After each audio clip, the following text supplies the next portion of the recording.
Hello and welcome to Hima Council's Makala podcast. Makala means branches ka Sesotho, and on this podcast, we hope to journey with you hand in hand like the branches of a tree. My name is Amanda Masondo and I'm your host. We hope this podcast finds a way to impact, educate, and inspire your next. We are on Apple Podcasts, Spotify, Google Podcasts, and Buzzsprout, basically everywhere where you find your podcast fix every first and last Friday of every month. Hello and welcome to Hima Council's Makala podcast. Welcome home, ladies and gentlemen. If you are tuning in, you're tuned into the biggest entrepreneurial podcast in the country. I'm not even lying. The numbers do not lie. Please like and subscribe and be part of the movement. Be part of the movement every first and last Friday of every month. As per usual, every month we give you exceptional guests, people who are doing amazing work in various spheres, and today is no different. My guest today, very special friend of mine. I'm going to punt him because, people must know that we're friends. I must declare so that people know that it's not, I do call my friends sometimes and they sit on this couch and this is what's happening today. My guest today is Lorato Tshenkeng. Tshenkeng, yes. Tshenkeng. Okay, means again. Lorato Tshenkeng. Tshenkeng. Yes. Lorato Tshenkeng. Hello, sir. Good afternoon. Thank you for coming. Yeah. I called once and you answered. What's it to my mean? That's what we do for friends. Yeah. I love it. You were not always this guy, eh? Which guy? The guy that solves problems for people. Yeah. That solves reputational things when they make mistakes and you come and you fix them problems and you guide them and you give them wisdom. Where did it all start? Interestingly, I think I have a relatively colorful journey to where I am now. Believe it or not, 1996, I was in class in Physics 101 at Wits University. Yes. I was this tall and this small, right? And as things would happen, I dropped out. 1997, spent the whole year at home. 1998, I then joined the South African Air Force. Yeah.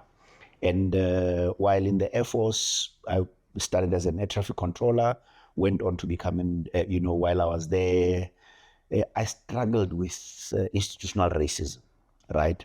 And you can imagine, so in 1996, this is when the integration of the former South African Defence Force and now, the new South African National Defence Force is coming in, where a lot of black people are now, integrated into the force, but also the MK and all the, political party military wings were being disbanded, but those people were then being absorbed, right?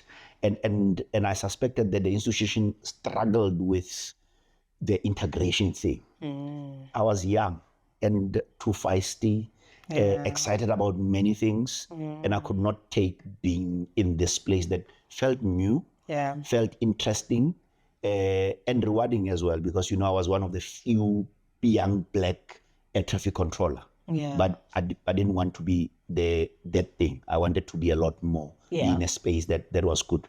That's when I then transitioned to South African SAA, South African Airways, and literally my world was an oyster. 11,000 staff members all over the world. Yeah. This was when SAA was still SAA, not the SAA of today. Yes, they're trying there. We are recouping where we're transforming. And I, I moved through the ranks from operations communications into internal communications and corporate communications. And of course, as things would happen, I then joined the consultancy, and it was in consultancy now where the reputation management thing and bug became a thing, right? And of course, 2008, Thabo Mbeki is recalled. Yes. And when Thabo Mbeki is recalled, I had an opportunity to be part of, the dream team of Reimagine South Africa, right? This is when COPE happened. I was part of the COPE communications machinery. Okay. So I can actually claim that I'm one of the co-founders of COPE, because I was one of the early people that, you remember how it all went down. There was the South African National Convention that happened. And then, of course, Congress of the People happened, right?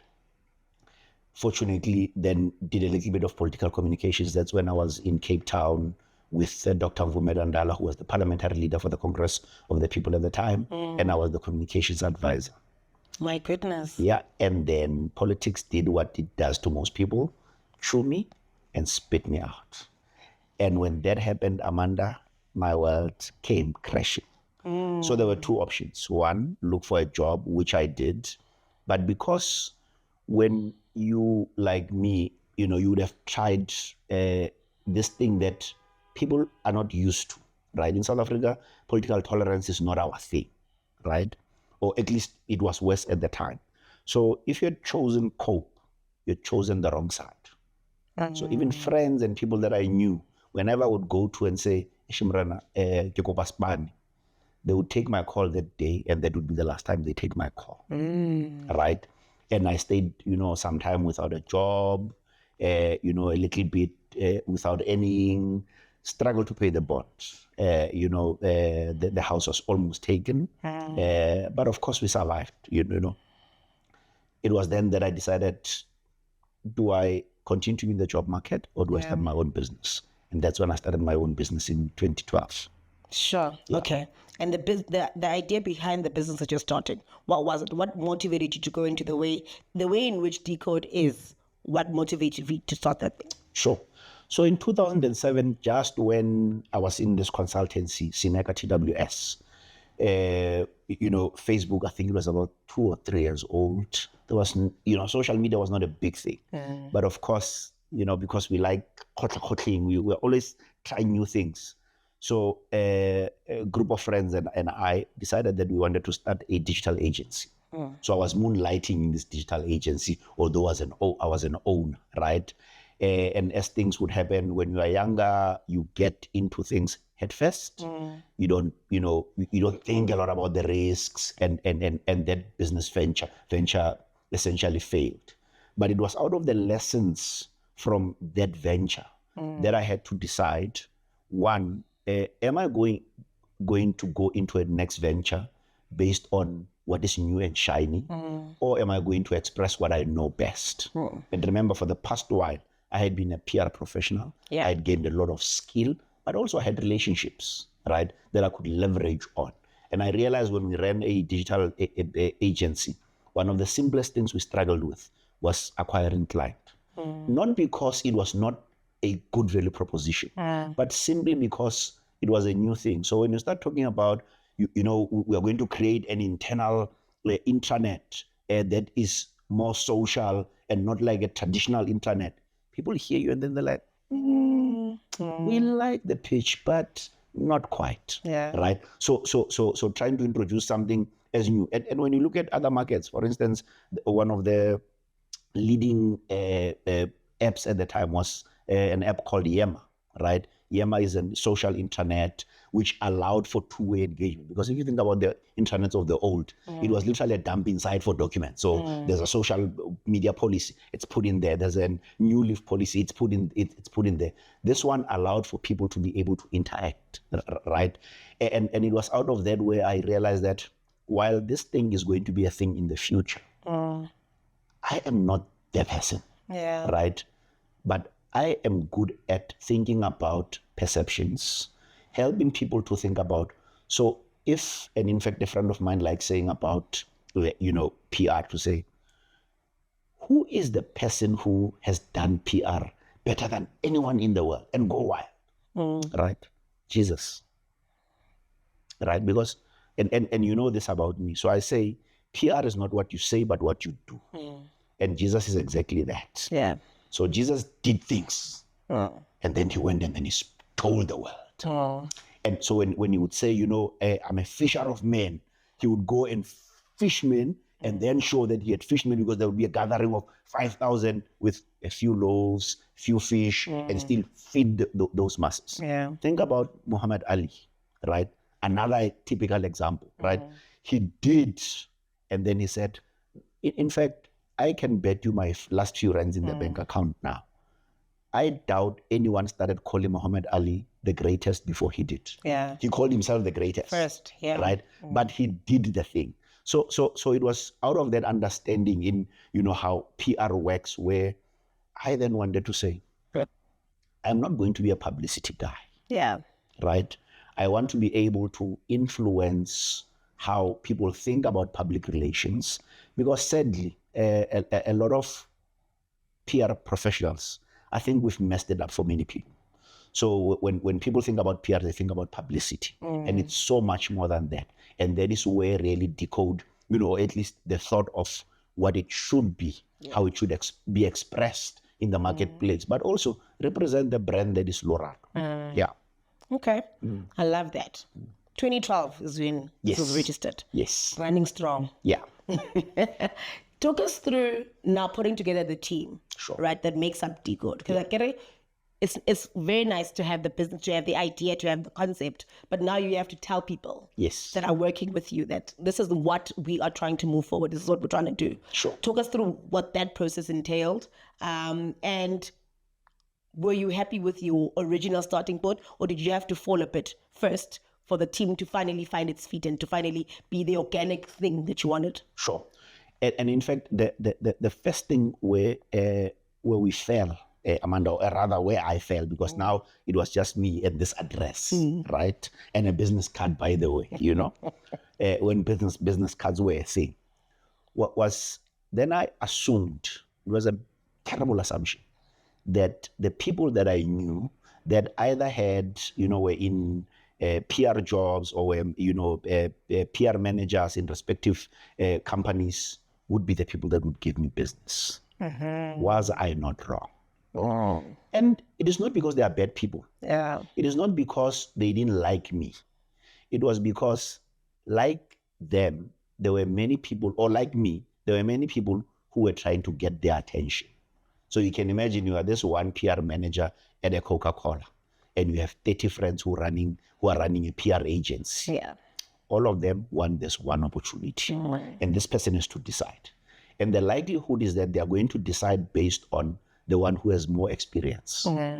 Lorato may have long experience as an employee. Yeah. Now I'm starting from base with 0 years experience as a company owner. Right. So that was the first thing where I now needed to be thinking about what is the thing that is going to help, me tip over these people that I'm trying to persuade to acquire their business, right? And of course, in the previous venture, we had employees, so it worked a little bit. And then here I then decided, because I didn't have the capital to employ people immediately, I then decided to bring in freelancers, right? We call them snipers. Said, no, listen. Love it. Right?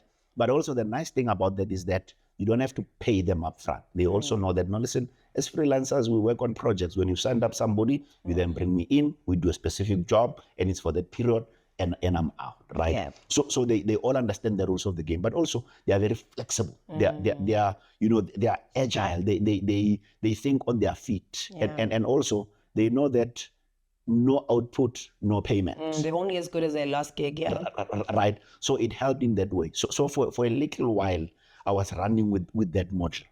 The challenge with it is that it's unsustainable because this freelancer will be available today. When his contract ends, they are worried about their bond. So it means that they are then going to be contracted to the next agency. When they are contracted, then they are not available to me, right? And that's when I then, started employing a few people. Again, there I committed a few errors. Typically you want to do more with less. Then you start hiring the not so experienced people because you're trying to save a little bit of money and the likes, right? And then you realize that the hire is not wrong. The decision not to recognize that there are certain jobs that require the highest skill, the most experienced, and pay them well. Yeah. Right. And of course, we've corrected it over time.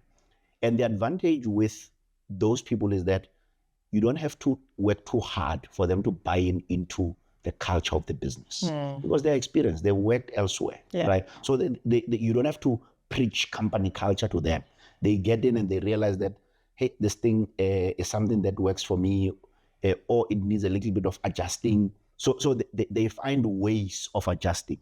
Unlike, the younger people, when they get in there, in fact, they ask you first in the interview, so, Mr. Tshenkeng, what is the company culture? And I said, What do you mean, what is the company? No, we just want to know, are you people that give people time off? When is their birthdays? And then, or is that company culture? Yeah. And then you realize that, there's a thing that they're asking, but they're not asking, right? So in terms of being able to, one, get people to recognize that while I'm about results, there's a particular way in which we want to achieve results. And I'll give you an example. So we have some of our clients are more in the social impact space. The Nelson Mandela Children's Fund is one of our clients. A lot of people, Amanda, struggle with issues PR. And I'm not saying product PR is easy, right? But when you have to think about children who were dying, towards the end of the year last year, after having consumed stuff from spaza shops, when you're sitting with your clients and one of the first things they're thinking about is that we must issue a press release, and you say, what is the press release going to do for you? And then they realize that they want the wrong thing. And then you give them counsel to say, oh, by the way, we have a relationship with the Human Rights Commissioner. The Human Rights Commissioner has a better appeal to what we want to be able to achieve. Remember, we want government to be able to say that children are going to continue to die, right? If you do piecemeal. You then want a more sustainable thing that is going to help you to say the things that you want to say. If you say them as the Nelson Mandela Children's Fund, all that you're going to do is to express frustration. You're going to express that, you're saddened by the death of children. Is that thing going to stop the children from dying? No. But the Human Rights Commission can compel government to say, one, we've noted that you don't have enough health inspectors.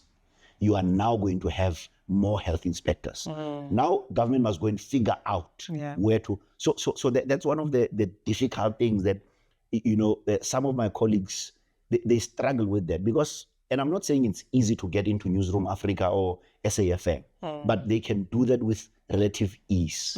But this thing of now thinking about, this is not a quick fix. It requires a long thought. And that is where reputation management then comes in. Because then you are thinking about, so when somebody associates the Nelson Mandela Children's Fund, which exists for championing the rights of children, you then recognize that it's not just about us. It's also about some of the partners that can help us achieve this thing that we want to achieve. The goal at hand, Okay, lovely. Let's talk about backtrack because we went fast then to the future. Let's talk about, you went into entrepreneurship now. Right? This is now you opening up your own business. Obviously, that is in itself a lot of challenges. Sure. So what were some of the challenges that you felt were really unnecessary? Like there were too many of them. Why did I have to go through this one? Yes. And some of the things that you thought were really seamless and maybe that surprised you. Sure. So one of the first challenges, and I don't know how we're going to fix it in my industry, the PR and comms space is not regulated. So what it means is that there's no barrier of entry. Okay. What it means is that when Amanda leaves her job there by the employer in Randburg, where you are this super producer, of business and economics, the first job the first business venture that you may want to start with is a PR and comms venture. Yes. Right. The likelihood is that you come into the space with not a lot of how the rate card looks, right? And you are then likely to want to bill cheaper. Okay. And then we go to the same client, you and I. We pitch, your creds speak for themselves, Newsroom Africa, this, brilliant producer, Decode with our creds. And the client is looking at both creds and then they say, but Amanda can do this thing that Decode wants to do and can do. But Amanda is a lot cheaper. Then they pick you. So that distorts the market, right? And the pricing thing becomes an issue because then it means that, and a press release is a press release, right? And a media interview is a media interview. But the biggest thing is that from me, they are buying the many years of experience of being in this place. And that is why I'm then able to counsel differently than somebody who's a newcomer, right? So that's one of the challenges. And I'm not speaking ill or bad of people in the entertainment space. Many actors, actresses singers, and then when they retire there or when they don't find work there, this is where they come. Urban PR firms. Yeah, no, they open PR firms. You must see events, communications, companies, and it's a lot of us, right? And there's a challenge that I don't think that we really need There's a solve for it, yeah. The second one, Ash, and I guess it's not so bad, but it's not so good. So when you are at Decode and you are now a growing agency, right? You get to a point where your ceiling is not because you are not good at what you do, that you don't deliver results. It is because the biggest name in the business, whether it's your Ogilvy's, and they are able to walk into a space and present big clients, big capacity, and the client then comes 6 months later to say, I should have chosen you. But I've yoked myself with these big names. And I'm not saying that they're not doing a good job. Yeah. I'm just saying the challenge that you don't have to do, I wish we could be assessed on the thing, or at least the results, and not necessarily how big is your name. Because having a big name does not mean that you are going to deliver, right? Saying that you have international networks does not mean that you are going to deliver. Yeah. Of course, it enables many things.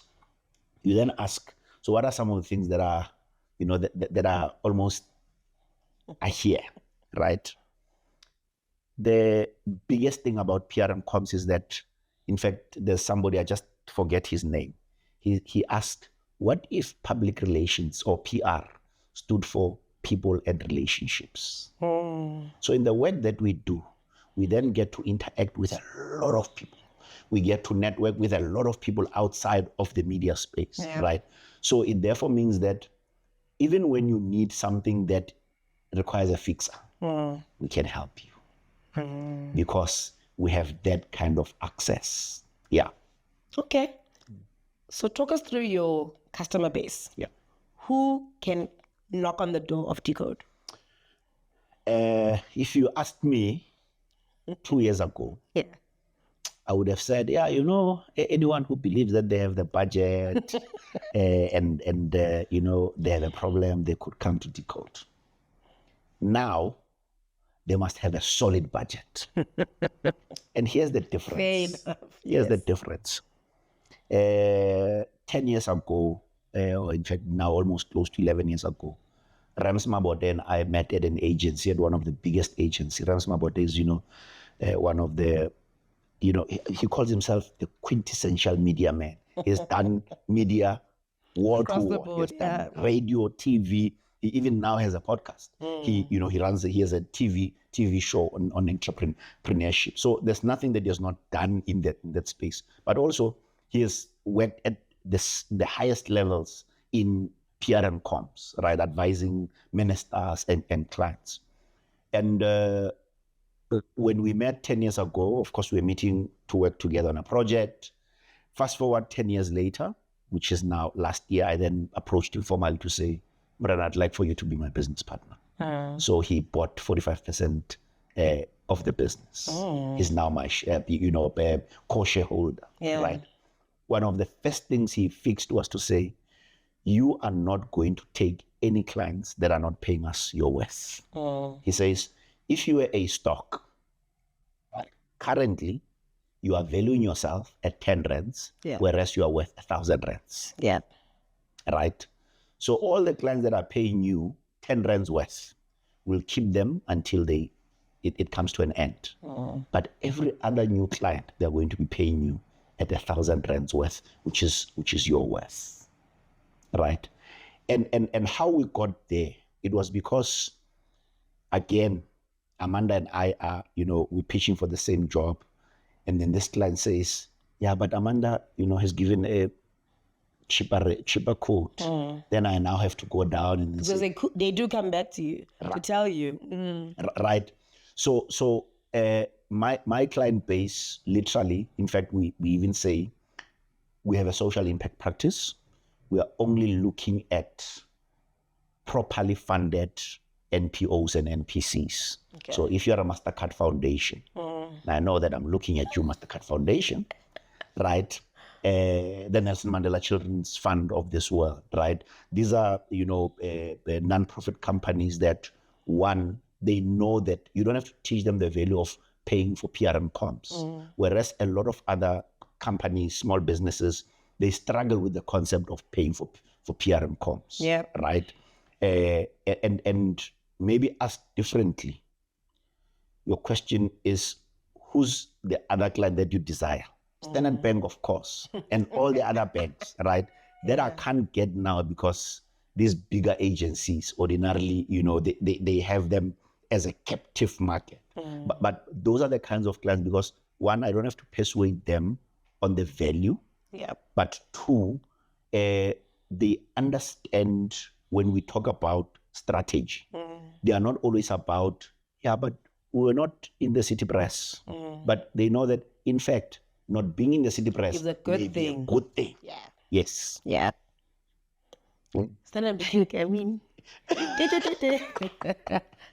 just, give the brother man a call. Just let's have coffee. Yeah. You never know. Something can come out of it.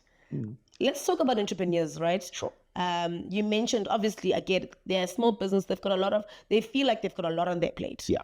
And the paying for a service for PR or comms is a luxury. Yeah. What they would see as a luxury. Tell them why they need this factor, why they need this little segment in their business. Sure. So I say, and let's take your podcast as an example, right? So one of the things that you are proud of is that you are on season 3. You've produced, you are the biggest entrepreneur podcast. But if and I know that you may not be the owner, but the question I would be asking to the owner is, have they thought about a moment where the camera person may actually be a bigot? Have they assessed that maybe on her social media spaces, she actually calls people, the derogatory names?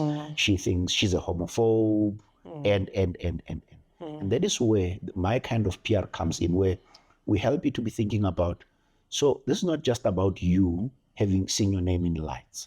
It's also about reflecting on the things that could impact your reputation negatively. That is proactive PR, right? Because then you are not only just thinking about the thing that makes us look good and that puts our name, it's also around our reputation, right? And that is why ordinarily when we walk into a space, we'd say, so what are the things that would be working through a messaging workshop? Say, what are the things that that somebody may want to raise, but you are not ready to talk about? And then they would say them. And one of them can be something as simple as, they may have had infidelity indiscretion, right? And it was in the newspapers a while ago. And they worried that when it comes up, it then soils this beautiful thing. 3 seasons, well-packaged content. And now all of a sudden, there's this thing that becomes the thing. The story, yeah. And then we then say, how do we help you to ensure that, one, you are prepared to answer that thing? Because you can't, history has no blank pages, right? And it is dead preparation. So if, an entrepreneur were asking me, what, besides telling my story, what else is the value? It is that I help you think about the things that could, in a minute, could ruin your reputation. And not because you've done things wrong. If you think about, you remember Adam Katsavelos? Yes. That, that Greek chap who, went to Greece and then he was holding a camera and he was saying, no K person inside, right? Yeah. And he thought that, listen, I'm in a different jurisdiction. So guess what? That video landed here. And what happened? The parents own a basting sauce a factory. Yeah. And that basting sauce factory provides a lot of the major, high-end restaurants in South Africa. Those people started pulling out their contracts. Yeah. So I'm saying you could be that person where somebody does something foolishly, away from the business, Away from the in business, their own time. But if you've not prepared for that, your business is going to collapse. So if you're an entrepreneur, then the thing is about you need to be a little bit more proactive. Yeah. Sure. Scary times. Let's talk about social media, right? How do you feel that social media has sort of, I want to say, impacted or influenced the way PR and communication now takes place? Sure. Because I think a few years ago, that's not what you were managing. Yeah. Now it's the thing that you need to look out for first. Yeah. What are some of the things that have changed and some of the things that will continue to change? Yeah. I always characterize it as the good, the bad, and the ugly. Yeah. Right?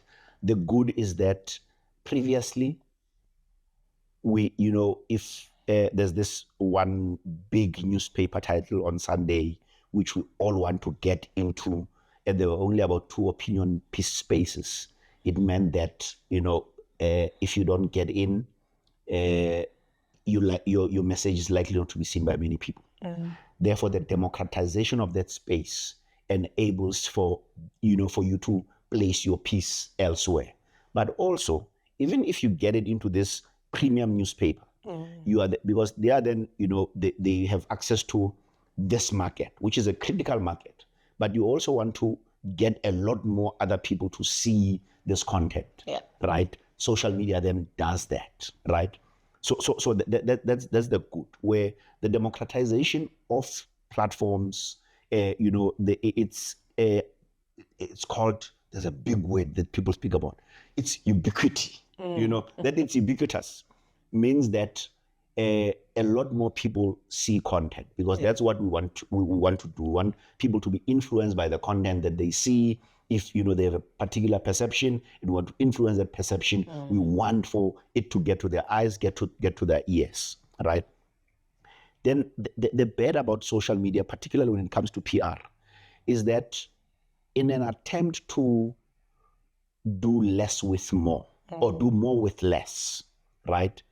It means that the clients sometimes expect you to, they can say, no, but even if we cut your budget, you'll be able to achieve the objective, right? And not recognizing that the outcome is more the influencing of the end user, or the the person that would be the recipient of the information. And that may be a lot harder, right? And social media, while it gets to many people, it may not be the thing that helps you achieve that outcome. And then, of course, the ugly is the issue around misinformation. Yeah. Right. So if Igama Council was our client, and then all of a sudden, somebody makes an ugly claim about you as the presenter, we then find out that, one, it may be a falsehood, but we'll have to work a million times harder to say, but change the that is not a matter of fact. Here are the facts, right? Because then people screen grab, people take sound bites, people and they pick and choose, and where it goes, you can't even track, because you look at WhatsApp as an example. It's a cycle of trust, right? Away from the public glare. But what does it do? It reinforces stereotypes, or sometimes it even changes the minds of people. So people who knew you to be this credible, brilliant host of this platform, all of a sudden they start seeing you differently. And now they start seeing this podcast differently. And then now the numbers start going down, right? And it becomes a very difficult thing to say, how do you ensure that, you respond very quickly from a crisis management point of view to ensure that what may have happened with you through untruths, through, things that may have been made up, how do we ensure that it does not affect the reputation of this business and its survival? Yeah. We're also seeing a lot of people now taking social media damage to courts, right, and solving it that way. Now it's a big thing in this country. It's it takes a little bit of a while, but people are willing to take that time. And the advantage as well, Amanda, is that while, from a precedent point of view, you don't have a lot of people doing that. You are now having some people who, sadly, you must have the money to be able to go to the High Court, because then you must be represented by, a counsel, and we know how much they charge per hour, right? And you know that they come with a team, right? But those that have been able to do that, to litigate, they've helped us where you can then use that as a case to say, now we know if anyone defames you, there's already a precedent. Yeah. If anyone impugns your reputation in one way or the other, and there are more similarities, there's a way you can follow to then deal with that. And I think that's absolutely helpful. So grateful for the courts. Yeah, grateful for people going litigation route. Absolutely. Beneficial for the industry, for the sector. Absolutely. Love it. Okay, there we go. Good news. I like it. Why are you saying court? Because why? Why are you defaming people? Anyway, we won't touch into that. Yeah. We're talking business. We're not our business podcast. Yes. We're talking only business. If somebody wants but even with talking business, right? So think about accounts, faceless accounts such as Not So Peruru, or this vile account Chris Excel. Yeah. Right. So we may be these people who are business people, do business, do it well, but because somebody makes a claim, and it could be a real thing, right? My wife and I, I love my wife, and then there's a picture that is uncomfortable of Amanda and I, right? And then Chris Excel, but the same guy. Same guy. We say, I love my wife. Right. Chris Excel has millions of followers. Yeah. Right. And then now we must deal with this thing and what it means. Yeah.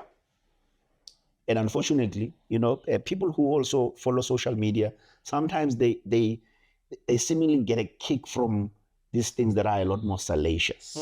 Yeah. Hey, dramatic. Difficult times we're living in. Let's talk about it. You mentioned before that when you're a know your worth kind of employee. Okay, that's why we started our own business. Yeah. But you're also a father. Yeah. And you're also a husband. Yes. Talk us through what that role means to you, and what role it plays in you being a boss, a leader in the workplace. Because I get it sometimes, that's where you learn. You learn first control. Absolutely. And then it translates into the workplace. Yes. We can tell generally. I see you again, just like, Well, how would you describe your leadership style based on that?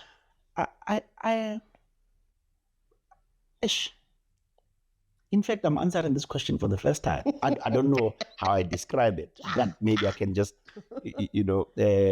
So one of the things that I always try and do is to help people in every space where I am, because I'm generally must be happy man, right? But also let's do the thing that we're meant to do. Let's not just be happy and not do the things, right? And that's even how I do things at home, right? In fact, my children are always saying, this guy loves us, but he's hard, right? In fact, my firstborn, who's 23, he said after completing his BA in multimedia and motion picture, right? He often says, I think there's something that they did to you when you were in the Air Force, because you are so soft, but yet so hard. Yeah. So that is my style, right? Where I have little tolerance for, things that should not be excuses. When we have to do the job, let's do the job. Let's get things done, right? But I also, and this thanks to my altar boys days. So I used to be an altar boy in the Anglican church. Yeah. And recognizing that because I was smaller in my body frame, right? And I led people who were bigger, some of them were a lot more well-known and better than me. They got the most beautiful girls when we went to church conferences, right? And some of them would be rowdy, they would bring alcohol, and I would still need to deal with that, right? And I observed that you need to lead by being a little bit more inspirational, right? And I try and do that a lot of the times where I'm like, no, listen, we sit in there and then somebody say, struggling with getting our opinion piece published. I say, who did you speak to? And they tell me, okay, what did they say? No, they just blue ticking me. And say, okay. Then I take a call this person, then he agrees, like, okay. Then I say, let's look at what it is that you did not do. Yeah. So firstly, this person I have a relationship with, right? So when I encourage you to have relationships with the people that you are going to need in the space, this is what it does. It yields this kind of results. Because when what you do is that you come to work, you have this media list, you then say, I'm going to send a press release, and you hope that, right? Then you are more transactional in how you deal. And you can't be friends with all journalists. You can't be friends with all editors, right?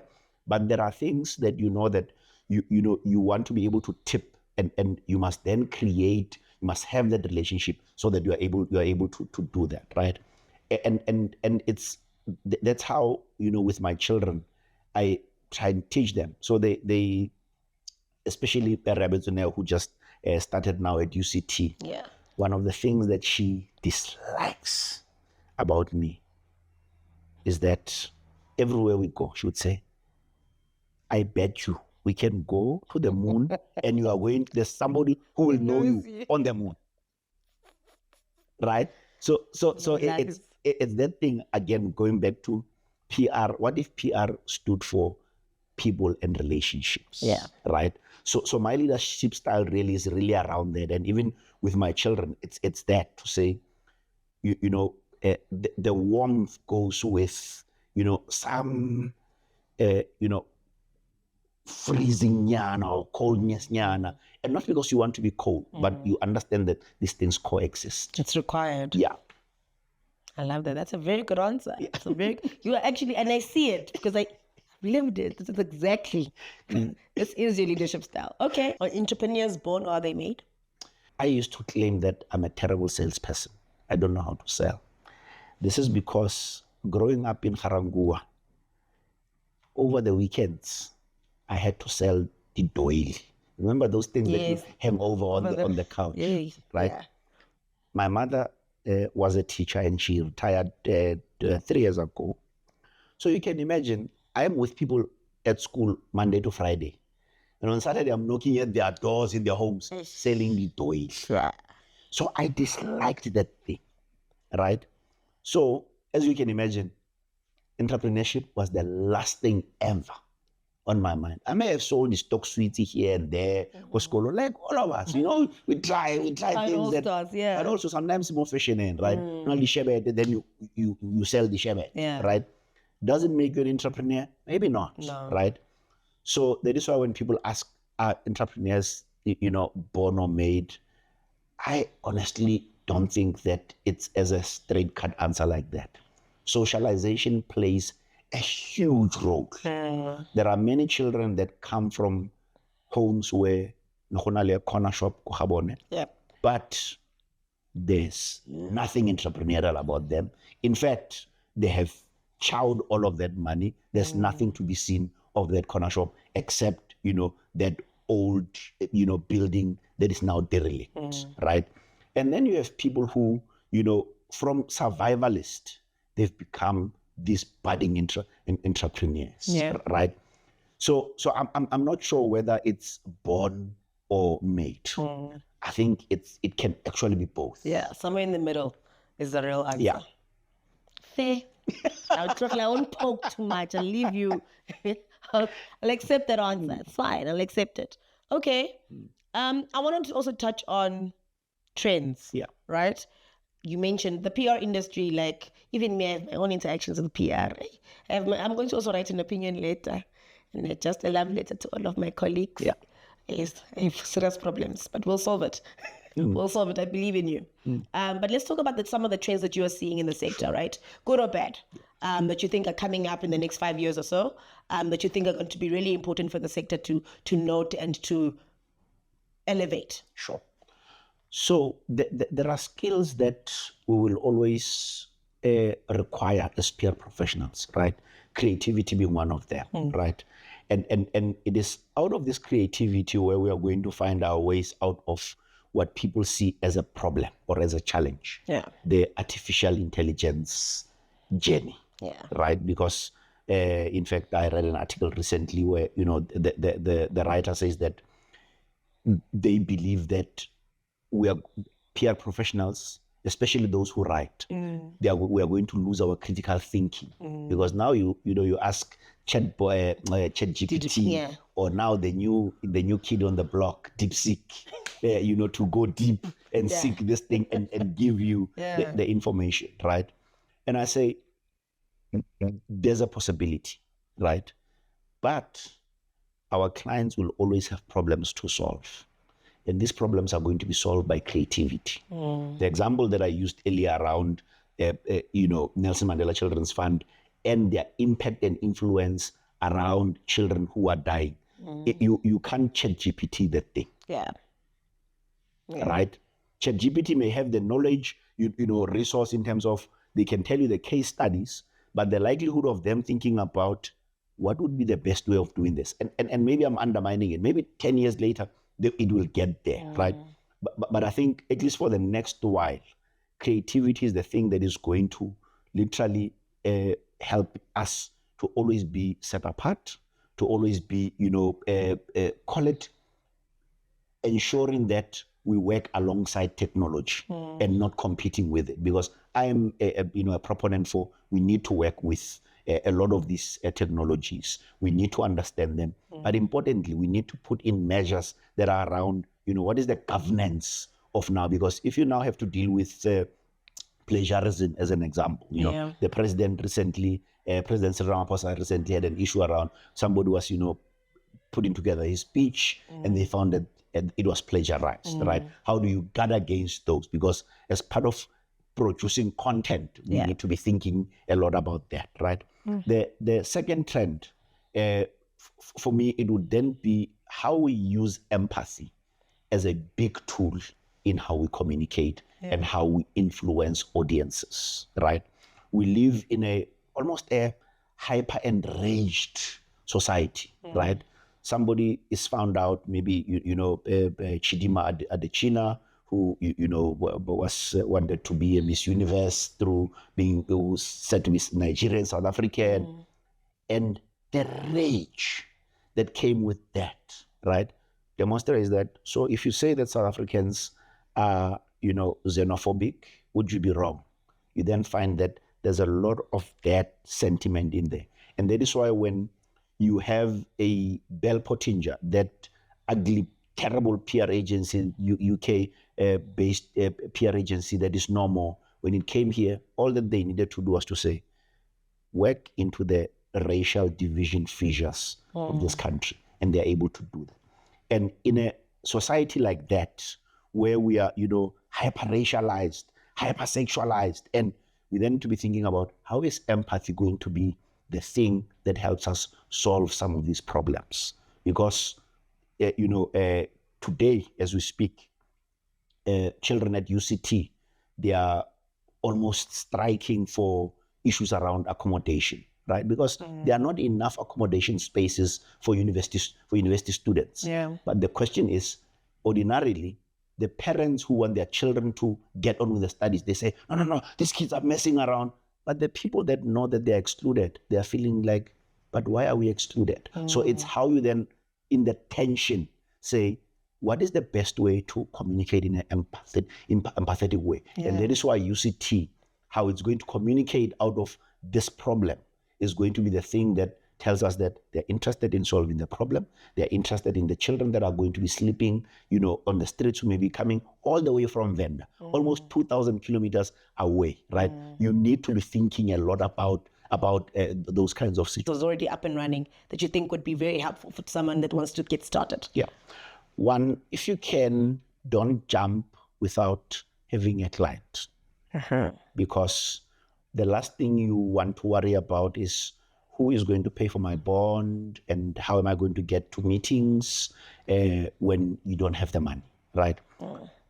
Having a client helps you, it cautions you from now at least worrying about, I need to acquire the next client.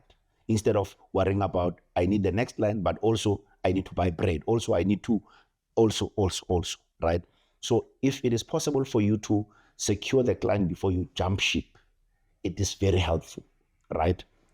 don't believe that even the people who say to you, hey, you're good at this thing. Why don't you do it by yourself? And I'm not saying don't believe them when they say that. That is the truth. And that may actually be a truth, right? But don't believe that they will be the person that will give you the job. Because when they don't, the world is going to come crashing. Yeah. And you will now think that this thing is so hard. You fail to anticipate. Yeah. Right? And thirdly, I guess it's now more just around business as a system. Ordinarily, when you are by yourself, you want to do things by yourself. You only have 24 hours in the day. Immediately when you create systems and you work around, some process, there are things that you don't have to reinvent. For instance, if you need to send a proposal and you already have a proposal template, you then find that it's easier for you to literally just, go to this thing and not necessarily just, copy and paste or change the logo. But it saves you a lot of time, right? And in that way, you then become a lot more efficient in, just doing a lot more with less. Because when you start, you'll be by yourself. And you have only 24 hours in the day. And you then need to be thinking about what is the best way of getting the most out of the list. And that helps. So when you have that kind of mindset shift where you're not, don't try and be steering, right? Let the systems be the steering for you. Because then that way you are going to be able to achieve a lot more. Don't jump. Okay. Secure. Please, guys, secure the buffer. Yeah. We need it because the bond, they want their money. Absolutely. They don't care that you're an entrepreneur. Absolutely. It doesn't matter. Yeah. All right, let's dream a little bit. Yes. Decode. Let's look into the future. Yeah. What are we doing? What are the plans? One of the craziest ideas or a thought I have is that Decode must be one of those companies that one of the days celebrates 100 years in existence. Right? Yes. I'm only 46, so you can imagine we now at least are talking about, and the company is about 12 years old. We know we'll be 13 years old in November this year. So we at least are talking about at least 3 generations, right? Yeah. But it therefore means that the things and the decisions that we are going to make, Rams and I, should talk to that 100-year runway. Yeah. Right? And what is going to help us to be able to achieve that? We are building assets, and one of those assets is, we have the annual social media summit for government. Yes. And we're targeting government communicators because, like my late friend believed that Luzuko Koti, that when government communicators win, citizens win, right? And we want to continue to create, this platform is really to help government communicators to do communications better, so that when there's no water, like we've seen in the past while in the city of Johannesburg, people are, people don't put their head in the sand. And that's what happens a lot of the time with government communicators. When somebody's not giving them information, instead of them communicating, they go to ground. And then the citizens are frustrated. Fortunately, Amanda and her kind are not going to bend tires. But our relatives in Tembisa and in Karangu, they're going to bend tires and then break infrastructure. And then we literally, people cutting their nose to spite their faces, and now public infrastructure is damaged, and right. So it's that when we build assets that also add into the body of knowledge and add into the capacity of the state to communicate, we believe that is one of the things that is going to help us to keep this thing running a little bit longer. Importantly, Mastercard Foundation, we want solid clients that value PR and comms, but importantly, that want PR done differently, right? And I know that anyone can say this, to say PR done differently, right? But of course, once we get the opportunity to be able to pitch to a lot of these high value clients, we want to be able to keep them for a lot longer.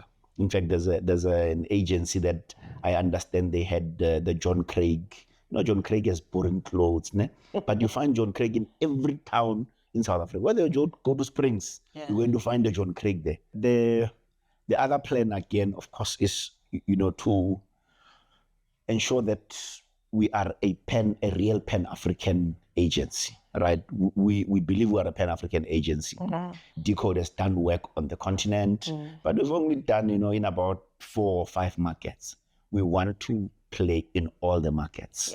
We want to be able to be in markets where English is not spoken, be in Angola where, they speak Portuguese, be in Eritrea, right? And in markets where we can tell you that we understand the cultural nuances. We're able to work with the cultural nuances.